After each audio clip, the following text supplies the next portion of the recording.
Assalamualaikum semuanya. Bagaimana kabar kalian semuanya? Alhamdulillahirrabbilalamin, kita bisa berjumpa lagi di kelas 4 pelajaran tematik bahasa Indonesia. Materi yang akan kita pelajari hari ini yaitu tentang gagasan pokok dan gagasan pendukung. Yuk kita belajar bersama-sama hari ini. Selamat menyaksikan video berikut ini semuanya.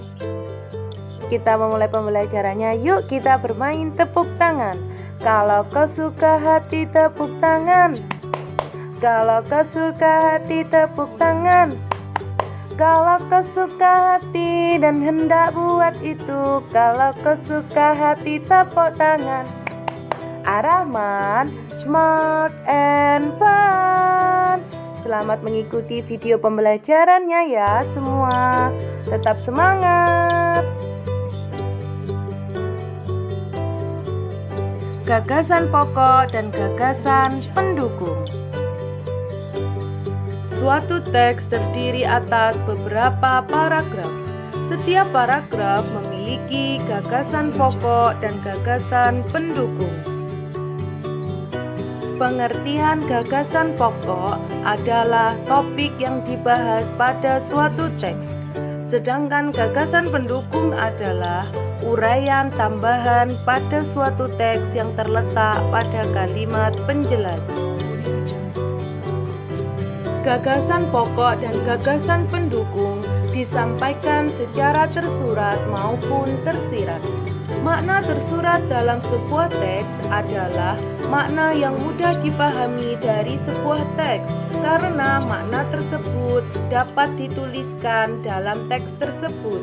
Sedangkan makna tersirat dalam sebuah teks adalah makna yang tidak disampaikan secara terbuka dari sebuah teks. Jadi, untuk mengetahui makna tersirat, pembaca harus membaca keseluruhan sebuah teks untuk menemukan makna yang terkandung di dalam teks tersebut.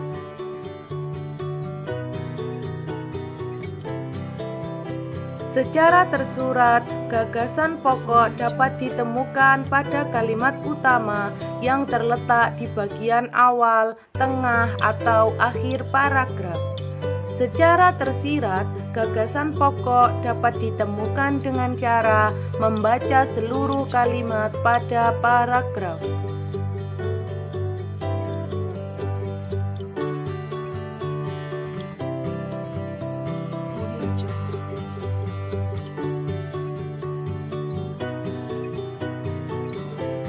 Cara menentukan gagasan pokok dan gagasan pendukung suatu teks, lakukanlah hal-hal berikut ini.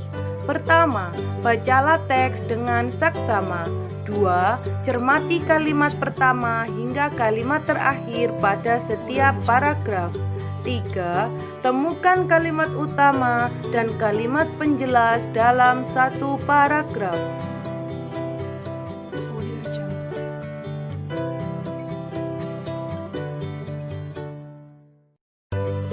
Contoh, bacalah teks berikut yang berjudul Batik.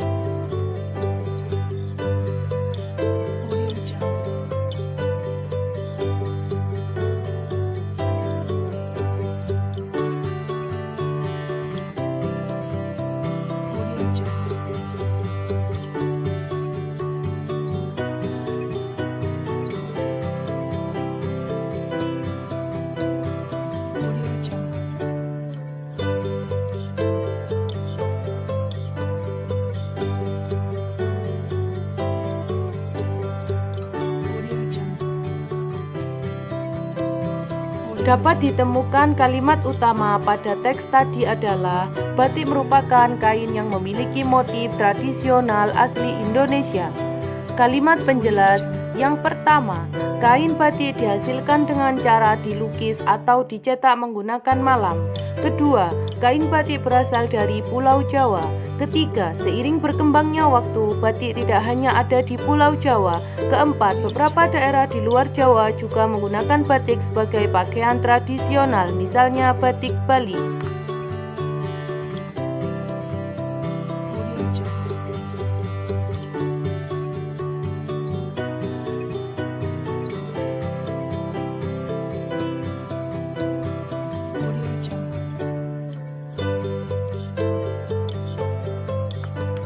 Berdasarkan kalimat utama dan kalimat penjelas dapat ditentukan gagasan pokok dan gagasan pendukung sebagai berikut. Gagasan pokoknya ialah batik merupakan kain asli Indonesia, dapat ditemukan pada kalimat utama. Gagasan pendukung yang pertama, cara membuat kain batik dapat ditemukan pada kalimat penjelas ke-1. Kedua, tempat asal kain batik dapat ditemukan pada kalimat penjelas kedua. Ketiga, persebaran kain batik dapat ditemukan pada kalimat penjelas ketiga dan keempat.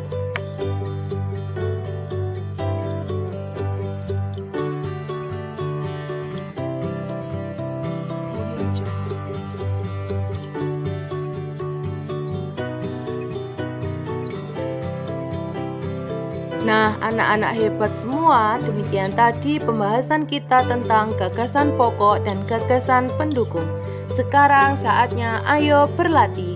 Kalian kerjakan pulpena halaman 21 yang berjudul Mencari Gagasan Pokok dan Gagasan Pendukung pada teks Tari Kuda Kepang. Tulislah di buku tugasmu, kemudian kumpulkan untuk dinilai.